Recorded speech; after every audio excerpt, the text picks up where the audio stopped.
Do you want to make this picture look like this? If so, I'll show you how I do it, so stay tuned.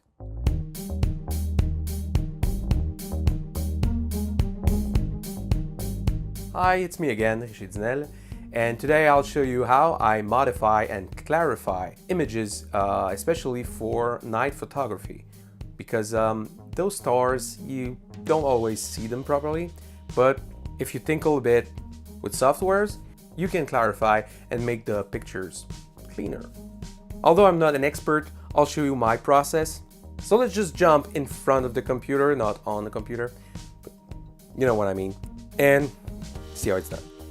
So we'll go through the process pretty fast, but we'll pause at each explanation or definition of each word. So in photography, exposure is the amount of light per unit area reaching a photographic film or electronic image sensor.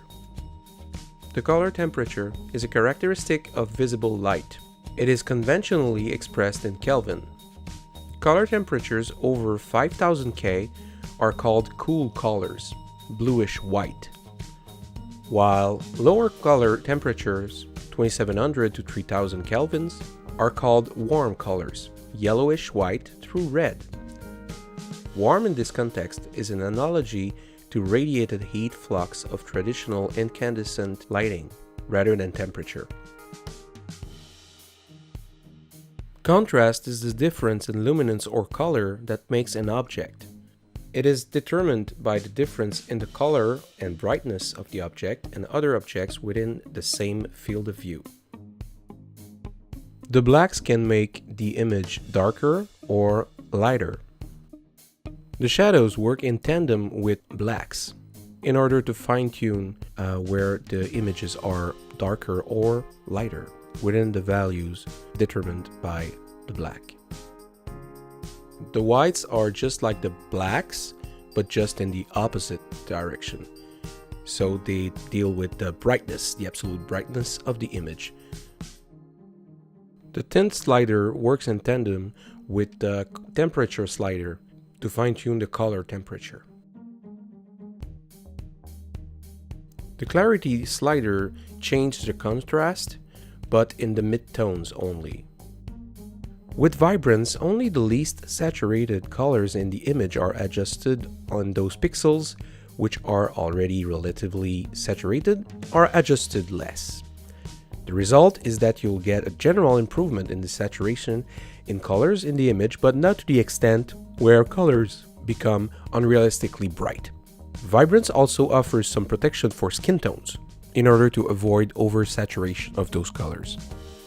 The saturation is used to brighten and deepen each and every color in the photo, so each pixels are affected. So if you do a desaturation of 100, you'll have a monochrome image.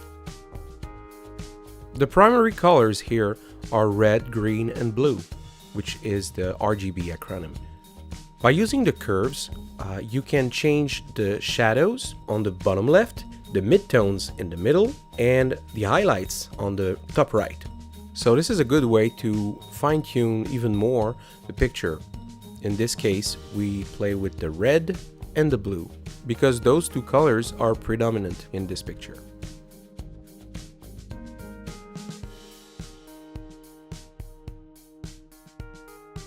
The highlights slider works in tandem with the whites, so it will adjust the brightness of the picture.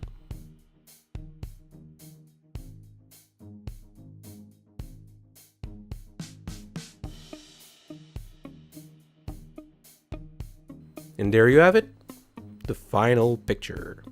So as you can see, it's not really hard.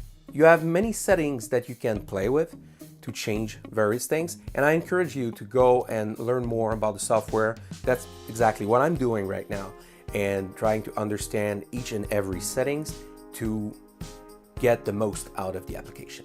So that's it for me today. Don't forget to subscribe if you like the video, and if you want to see more, and if you can hit that like button, that actually helps. My question of the day is, do you have tools that you're using that could be different or could be a better fit for this kind of job?